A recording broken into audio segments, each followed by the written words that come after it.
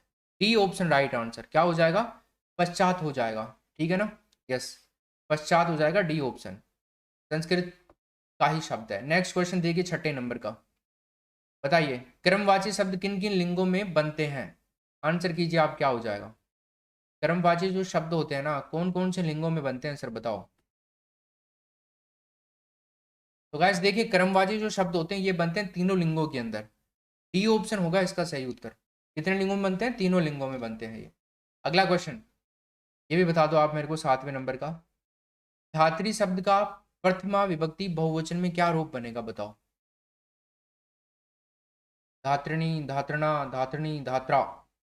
धात्री शब्द का प्रथमा विभक्ति बहुवचन में रूप बनता है धात्रिणी, तीसरा ऑप्शन, ठीक है सर।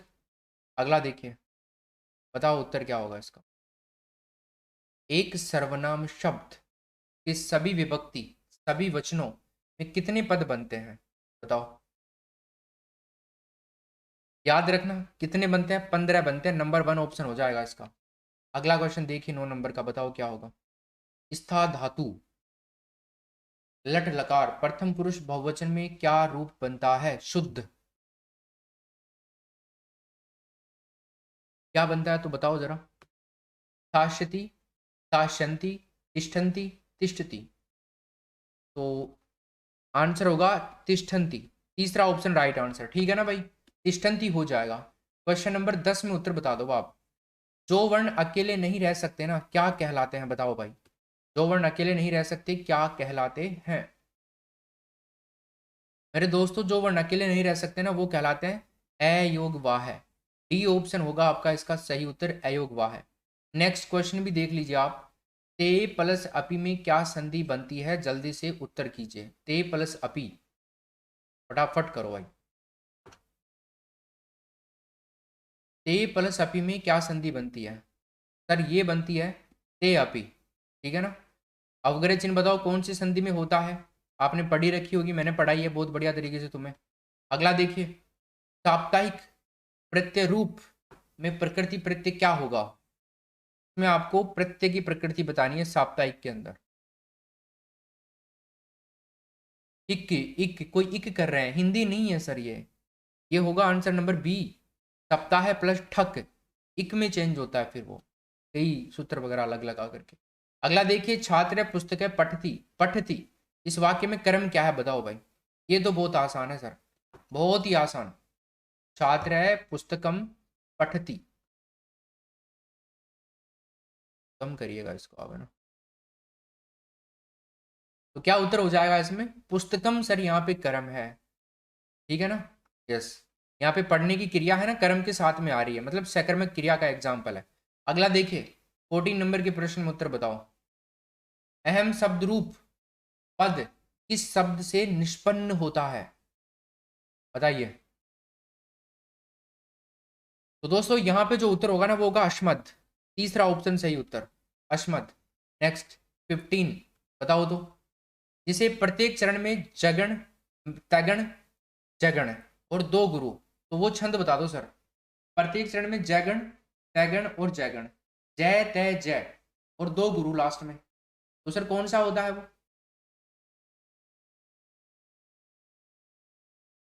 उपेंद्र वज्रा जत जास ततौग आता है आपको, उपेंद्र वज्रा हो जाएगा right answer, B option. Next 16 number का प्रश्न का उत्तर दे दो। संस्कृत में अच का क्या मतलब होता है बताइए। अच, अच है दोस्तों एक प्रत्याहार, ध्यान रखिएगा क्या है, प्रत्याहार है। हल भी है एक प्रत्याहार। अच के अंदर आते हैं सारे स्वर, ऐसे लेकर के चैतक सारे स्वर आ जाएंगे इसके अंदर। हल प्रत्याहार के अंदर सारे व्यंजन आ जाएंगे, तो व्यंजन वर्णों को संस्कृत में हल कहा जाता है। हल प्रत्याहार होता है व्यंजनों के लिए, और अच प्रत्याहार होता है स्वरों के लिए। तो आंसर क्या होगा यहाँ पे, अच प्रत्याहार की बात कर रहा है तो ये स्वर हो जाएगा, बी ऑप्शन। नेक्स्ट क्वेश्चन देखिए,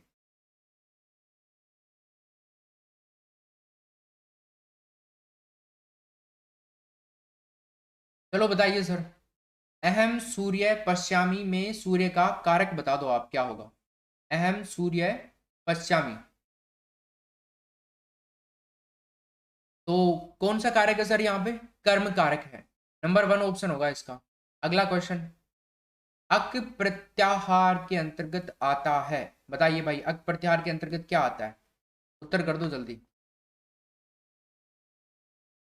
दोस्तों अक प्रत्याहार में है ना ए ई उ री ओ री, है ना। फिर क्या आता है ना, तो क्या इसमें ऐड किया नहीं जाएगा इन वर्णों के अंदर, क्योंकि अंतिम हलन तो होता ही नहीं है ना प्रत्याहार वर्णों के अंदर काउंट। तो यहाँ पे अक प्रत्याहार के अंदर ऐसे शुरू हुआ तो ए तो देख लो, लास्ट में आता है ए ई उ री री, क्या आता है, तो क्या को ऐड करेंगे नहीं हम, बाकी ये पांचों वर्ण आ जाएंगे अक प्रत्याहार में। नेक्स्ट 19 नंबर का प्रश्न देखिए अब आप, रचना शिक्षण से सर्वोत्तम विधि क्या है? रचना शिक्षण की सर्वोत्तम विधि। तो दोस्तों रचना शिक्षण की सर्वोत्तम विधि होती है प्रश्नोत्तरी विधि। ठीक है, प्रश्नोत्तर विधि जो होती है ना रचना शिक्षण की सर्वोत्तम विधि। 20 नंबर के प्रश्न में उत्तर बता दो। प्रवाह कौशल प्रश्न कदा प्रयुज्यते?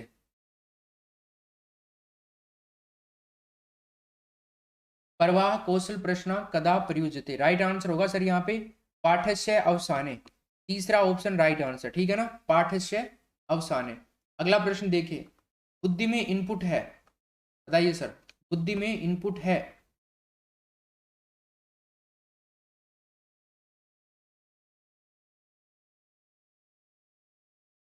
तो गाइस देखिए, बुद्धि में इनपुट की अगर बात करी जाए ना, तो पठन और श्रवण होते हैं बुद्धि में इनपुट। नंबर 1 ऑप्शन, ठीक है। देखो चार होते हैं, लाली शर्मा राजस्थान वाली, ठीक है, LSRW, ये लिसनिंग हो गया, ये स्पीकिंग हो गया, ये रीडिंग हो गया, राइटिंग हो गया। तो देखो यहाँ पे है ना बात कर रहा है लिसनिंग यानी तो हो गया सुनना कौशल, मतलब श्रवण कौशल। स्पीकिंग यानी हो गया बोलना कौशल। रीडिंग यानी हो गया आपका पठन कौशल। और ये हो गया आपका लेखन कौशल। ठीक है, अब देखो पठन और श्रवण कौशल की बात कर रहा है, तो देखो यहाँ पे सुनना कौशल तो क्या हो गया, श्रवण कौशल हो गया, एक तो ये हो गया, और ये हो गया पठन। तो लाली और राजस्थान ये दोनों तो हो गए आपके क्या, इनपुट। और ये दोनों बोलना कौशल और लेखन कौशल क्या हो गए, आउटपुट। आउटपुट ही तो है, बाहर ही तो कर रहे हैं ना, कुछ अंदर से बाहर की ओर बोल रहे हैं, अब मैं बाहर की ओर दे रहा हूँ, आउटपुट दे रहा हूँ आपको, ठीक है। लेखन कौशल भी हम बुक में लिख रहे हैं, तो वो भी एक आउटपुट ही हो गया अपनी तरफ से। चलो तो नेक्स्ट क्वेश्चन देखिए आप, सुंदर हस्तलेखनस्य कारणम नास्ति।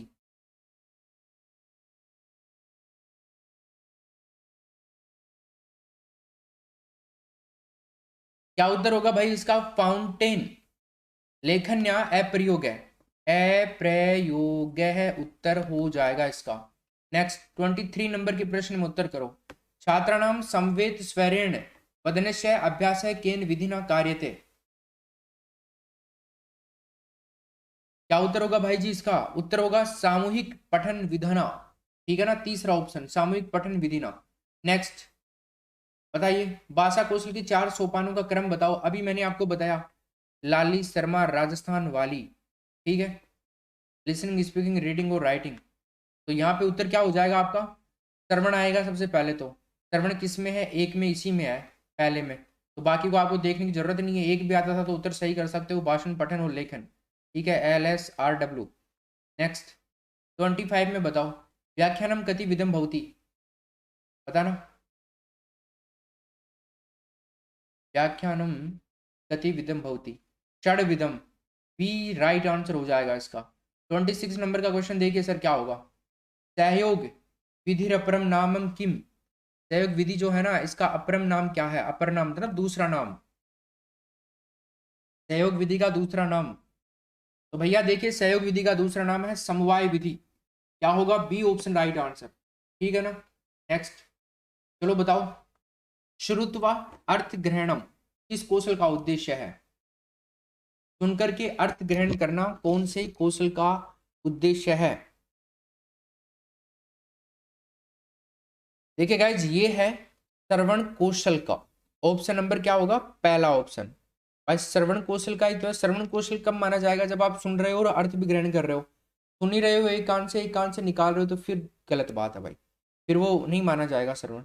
नेक्स्ट देखिए 28 नंबर के प्रश्न में उत्तर बता दो आप। अन्वेषण प्रश्न के, बताइए अन्वेषण प्रश्न कौन से होते हैं। तो गाइस देखिए अन्वेषण प्रश्नों की बात करें तो उत्तर अन्वेषणे सहायका पूरक प्रश्न, डी ऑप्शन होगा इसका सही उत्तर। ठीक है सर। अगला देखिए अब आप 29 नंबर का क्वेश्चन, संस्कृत भाषाया आदि साहित्यम। तो बताओ संस्कृत भाषा का आदि साहित्य कौन सा है? तो गाइस देखिए पद्यम, पद्यम हो जाएगा इसका राइट आंसर। क्या होगा? B option. नेक्स्ट देखिए 30 नंबर का प्रश्न, क्या उत्तर होगा? काव्यस्य आत्मा ध्वनि ही इत्युक्तया कर्ता कै। बताओ जी क्या होगा उत्तर इसका? काव्यस्य आत्मा ध्वनि इत्युक्तया कर्ता कै।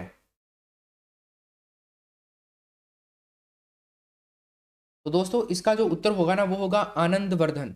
बी ऑप्शन हो जाएगा आपका इसका सही उत्तर। ठीक है सर, आनंद वर्धन हो जाएगा इसका right answer, second option. Yes. 30 में कितने क्वेश्चन सही हुए तुम्हारे, बताओ फटाफट से। जाना किसी को नहीं है, वापस से रिवीजन करेंगे 1 से लेके 150 क्वेश्चन का, 1 से लेके 150 का। हमें हिम्मत हारनी नहीं है किसी भी हालत में, तो ध्यान रखिएगा, ये बहुत इंपॉर्टेंट है रिवीजन करना तुम्हारा। इस पेपर को वापस मैं रिवाइज करवा रहा हूँ, फटाफट से एक बार मेरे को बता दो कि किसके कितने क्वेश्चन सही हुए। जल्दी करो सर, क्या होगा?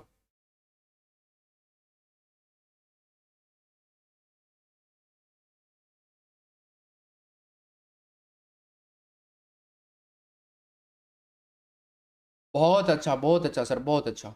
तो ध्यान रखिएगा, वापस से रिवीजन कर रहे हैं, लाइक का बटन दबाओ, शेयर करो यार अपने दोस्तों वोस्तों को फटाफट से। और मैं आपको अनअकैडमी के बारे में बताता हूँ, मैं अनअकैडमी पे आपकी क्लासेज ले रहा हूँ। आपकी कोई भी एग्जाम हो, एग्जाम के बाद में भी आप जुड़ेंगे तो बहुत अच्छा एक्सपीरियंस आपको यहाँ पर मिलेगा। एग्जाम आपका जल्दी होने वाला है, तो आप यहाँ पर अभी भी आ सकते हो अनअकैडमी पर। 5 बजे 8 बजे लाइव क्लासेज होती हैं। इसके अलावा आप ये रेफरल कोड यूज करें वहाँ पे दिनेश लाइव, तो इससे आपको 10% का डिस्काउंट मिलेगा। अनलॉक कोड भी है, ये अनलॉक कोड मांगेगा दिनेश लाइव, आपको डाल देना है यहाँ पर। ठीक है, आरपीएससी कैटेगरी बट आप सेलेक्ट कर लेना, यहाँ पे आप जाओगे 3 लाइन पे आरपीएससी कैटेगरी सेलेक्ट करने के बाद में तो फ्री लाइव क्लासेज का ऑप्शन आएगा। और यहाँ पर देख लीजिए आप लोग, ये अपना मोबाइल नंबर डालो, एंटर इनवाइट कोड डालोगे दिनेश लाइव, फिर आपके पास में आएगा अवश्यम you have unlocked your free plan. Free plan के अंदर आपको daily live classes, structure courses और limited access and limited test quizzes मिलेंगी। फिर यहाँ पे आप प्लस और फ्री का आप फायदा देख सकते हैं। यहाँ पे प्लस के अंदर आपको complete syllabus, unlimited practice, unlimited PDF, regular doubt clearing session, सब कुछ आपको यहाँ पे ओवरऑल मिलने वाला है। फ्री में आपको लिमिटेड चीज़ें मिलती हैं, फ्री में आपकी क्लासेज हम लेते ही रहते हैं। बाकी आप देख सकते हैं फ्री में क्लास लेकर के कि आपको कितना बढ़िया अनुभव फ्री में मिलता है, तो प्लस में कितना बढ़िया अनुभव मिलेगा। ये प्लस के फीचर्स हैं, आप देख सकते हैं इंडिया के टॉप एजुकेटर्स यहाँ पर पढ़ा रहे हैं। तो आपका बहुत बहुत स्वागत है यहाँ पे सभी का। आइएगा आप लोग जब भी फ्री हो, आने का मन हो। टेस्ट सीरीज भी चलती हैं यहाँ पे बहुत तगड़ी तगड़ी, सक्षम, गरुड़, ये कुछ बैचेज हैं जिनकी टेस्ट सीरीज वगैरह चल रही हैं। 50 डेज आरएस प्रीलिम्स कोर्सेज यहाँ पर चल रहे हैं, सबके क्रैश कोर्स चलते हैं, फुल कोर्स चलते हैं, थ्योरी कोर्स चलते हैं, प्रैक्टिस कोर्स चलते हैं, रिवीजन कोर्स चलते हैं, सब कॉम्बो सब्सक्रिप्शन। इंडिया के टॉप एजुकेटर्स यहाँ पर पढ़ा रहे हैं इन सभी बैचेज के अंदर, आरपीएससी कैटेगरी के अंदर। तो आप आइए, यहाँ पे आपका स्वागत है। 24 मंथ का सब्सक्रिप्शन अगर आप लेते हैं आरपीएससी कैटेगरी में तो प्लस 3 मंथ का आपको मिल जाता है फ्री।